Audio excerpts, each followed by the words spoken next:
Everyone, welcome to my channel Deepti दीपावल। NCERT solution में हम ईवीएस कर रहे थे। ईवीएस का हम पार्ट 1 पार्ट 2 दो पार्ट कर चुके हैं, जिसमें हमने ऑलमोस्ट 8th नंबर तक क्वेश्चन डन कर लिया। आई होप सो आपको अभी तक जितने भी क्वेश्चन होंगे वो मिल गए हो। जिन्होंने सब्सक्राइब कर लिया है चैनल और वीडियो को वॉच कर लिया, जिन्होंने नहीं किया है वो अभी जाके सब्सक्राइब कर ले चैनल को, ताकि आगे के जितने भी वीडियोस हैं वो उन्हें मिल सके। सो अभी हम स्टार्ट करेंगे ईवीएस का। मैं इसलिए बोल दे रही हूँ, जो भी अगर मेरे चैनल पे पहली बार आए हैं उनके लिए क्लास 1 का हम ईवीएस कर रहे हैं, वर्कशीट हाफ ईयरली एग्ज़ाम का। जो मोस्ट है कि इसमें से क्वेश्चंस आएंगे ही आएंगे, अगर आप अपने बच्चों को अच्छे से रिवीजन करवा देते हो। किसी ट्यूशन की ज़रूरत नहीं है, कोई बस आपके गाइड की ज़रूरत है। बच्चों को बस आप ये वीडियो दिखाते समय वॉच करें और थोड़ा बहुत समझाएं। वैसे तो बच्चे समझदार होते हैं, अगर उन्हें देखने का मन करेगा, समझने का मन करेगा तो वो सब समझ लेंगे, क्योंकि 5 साल के बाद ब्रेन डेवलपमेंट ऑलरेडी हो जाता है। तो चलिए स्टार्ट करते हैं हम क्वेश्चन नंबर 9। स्टार्ट करने से पहले फिर से एक बार रिक्वेस्ट करना चाहूँगी, जो भी मेरे चैनल पर पहली बार है प्लीज़ चैनल को सब्सक्राइब करके बेल आइकन दबा लें, ताकि मेरे सारे नोटिफिकेशन आपको मिलते रहें। तो चलिए स्टार्ट करते हैं। क्वेश्चन नंबर 9 क्या है? Give a reason for the following. यानी यहाँ पे जो दिया है हमें इसका रीज़न देना है कि ये नहीं करना चाहिए, क्यों।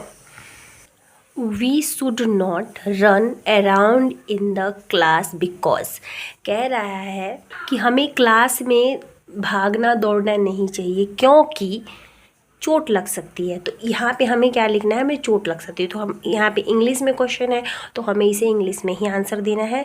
तो हम लिखेंगे we may get hurt.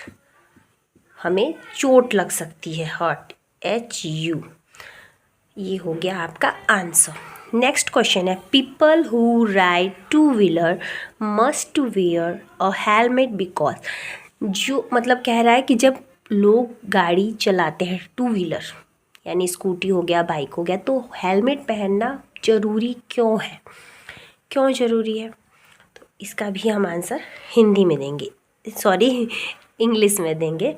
English में क्वेश्चन पूछा तो इंग्लिश में, हिंदी में पूछता तो हिंदी में दे। तो हम लिखेंगे इट रिड्यूसेस हेड इंजरीज, यानी कि सर की इंजरीज को रिड्यूस करने के लिए हम हेलमेट पहनते, ताकि हमारे सर में चोट ना आए, गहरी कोई चोट ना आए, इसलिए हम हेलमेट इस्तेमाल करते हैं। It reduces head injuries. तो ये हो गया second. Third number question, we should not play near road because. हमें रोड पे क्यों नहीं खेलना चाहिए? नहीं खेलना चाहिए क्योंकि ये बोल रहा है। तो क्यों नहीं खेलना चाहिए? आंसर चलिए, there are vehicles on the road which may harm us। मतलब कि वहाँ पे गाड़ी, व्हीकल्स मतलब वाहन, गाड़ियाँ बहुत सारी चलती रहती हैं रोड पर, जिसकी वजह से हमें हार्म यानी चोट पहुँच सकता है। इसलिए हमें रोड के नज़दीक नहीं खेलना चाहिए, गाड़ियों से हमें चोट लग सकती है। क्लियर हो गया? आगे बढ़ते हैं। फोर्थ नंबर क्वेश्चन देखिए, we should eat healthy food because. यानी कि हमें हेल्दी फूड, स्वस्थ भोजन क्यों करना चाहिए, ये पूछ रहा है। स्वस्थ भोजन खाना चाहिए क्योंकि, ये पूछा ना, तो रीज़न देना है। रीज़न क्या देंगे? हम स्वस्थ भोजन खाने से स्वस्थ रहते हैं, फिट रहते हैं, इसलिए। तो इंग्लिश में कैसे लिखेंगे? इट, बिकॉज के बाद लिखना है तो हमें स्मॉल लेटर यूज़ करना है, ओके, कैपिटल नहीं यूज़ करना है। Because it keeps us healthy and fit. हमें हेल्दी भोजन क्यों करना चाहिए? Because it keep us healthy and fit. वो हमें स्वस्थ और फिट रखता है, इसलिए हमें हेल्दी भोजन करना चाहिए।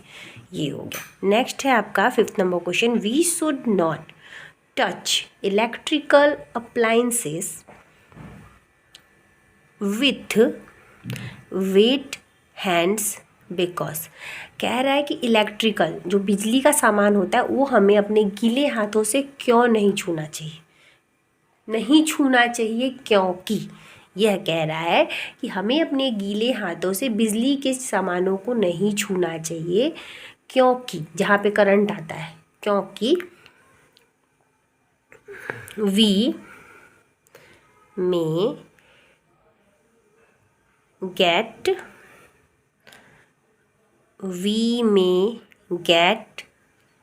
N electronic shock.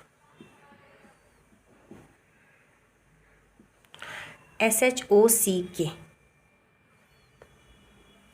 यानी कि हम अगर we should not touch electrical appliances with wet hands because we may get an electronic shock. हमें इलेक्ट्रिक शॉक लग सकता है, ठीक है, जो कि खतरनाक होता है। गीले हाथों से टच करने से हमें शॉक लग सकता है। We may get an electronic shock. ये हो गया आपका 5th नंबर का आंसर।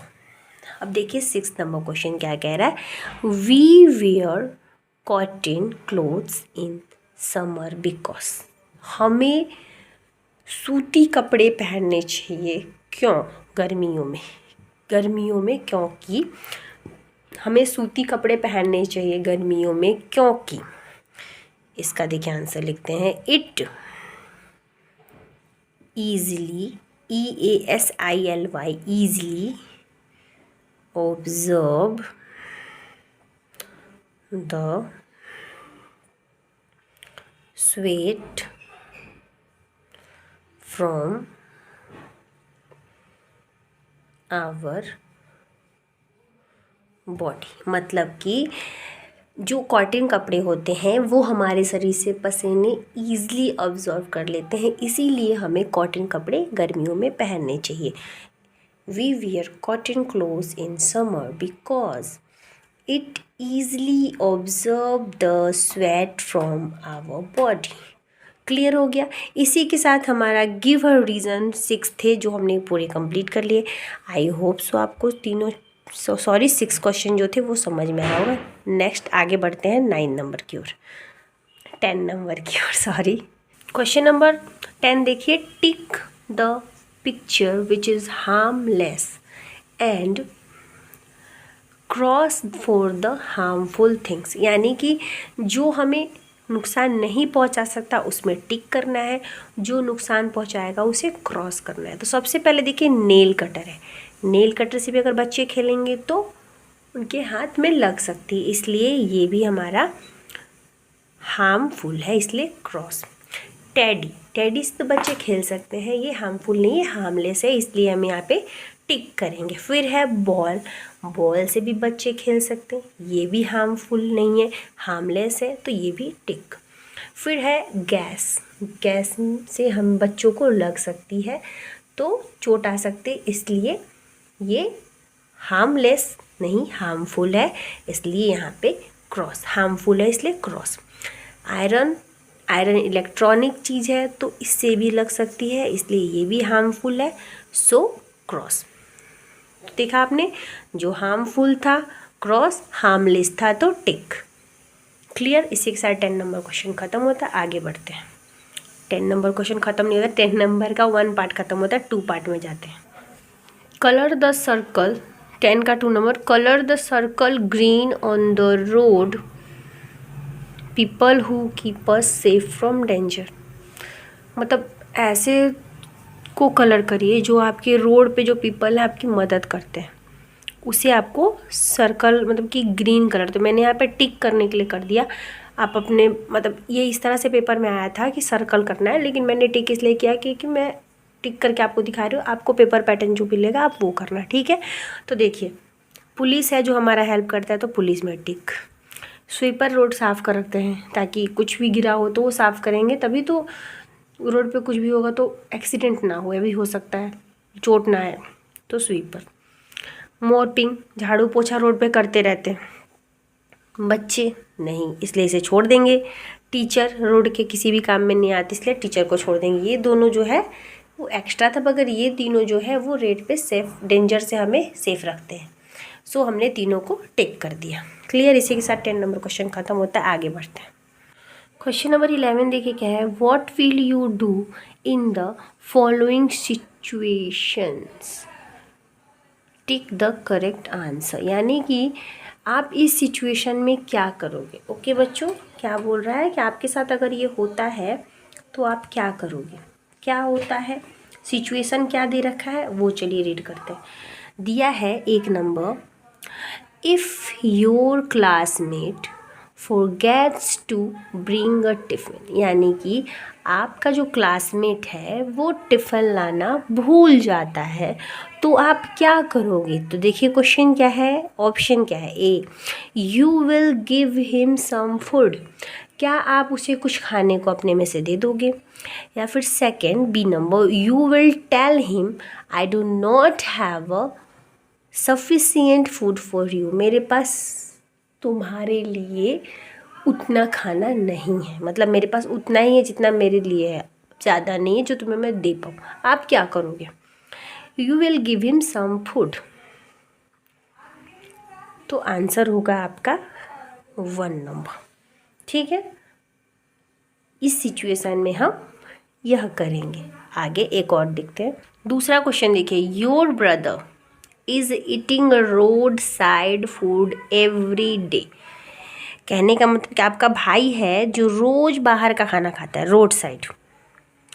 तो आप क्या करोगे इस सिचुएशन में। A number option, you will also start eating with him. आप उसके साथ लग जाओगे, मैं भी खाती हूँ तुम्हारे साथ, ठीक है। Second, you will tell him to eat healthy food. या फिर आप उसे यह कहोगे कि तुम्हें हेल्दी फूड खाना चाहिए, ना कि रोड साइड फूड खाना चाहिए। तो ऑप्शन कौन सा राइट होगा, B, you will tell him to eat healthy food. Clear. चलिए आगे एक और देखते हैं। तीसरा सिचुएशन देखिए। इफ़ समवन हर्ट्स यू, कोई आपको चोट पहुंचा रहा है, तो क्या option, you will immediately inform an adult. आप तुरंत जाके अपने से बड़ों को बताओगे जो आपसे बड़े हैं। Second, you will ignore it, इसे आप इग्नोर कर दो, जाने दो, करने दो। क्या करोगे आप, you will immediately inform an adult, अपने से बड़ों को बताओगे कि वह मुझे चोट पहुंचा रहा है। ओके, ये हमारा राइट सिचुएशन होगा। सो इसी के साथ आज का हमारा जो ईवीएस का टॉपिक था वो ख़त्म होता, और इसी के साथ जितने भी वर्कशीट थे हिंदी, इंग्लिश, मैथ्स और ईवीएस के, वो ख़त्म होते हैं। आई होप्स आपको पूरा पेपर पैटर्न अच्छे से समझ में आया होगा और आपको मदद मिलेगा फेडरल एग्ज़ाम के लिए। मदद मिले तो प्लीज़ कमेंट करके बताएं कि yes ma'am, thank you ma'am, हमें बहुत ही यूज़फुल हुआ ये पेपर। और नेक्स्ट वीडियो में हम मिलेंगे 2 क्लास के पेपर पैटर्न के साथ। तब तक के लिए वीडियो यूज़फुल लगे तो like, share and comment. Bye bye, thank you.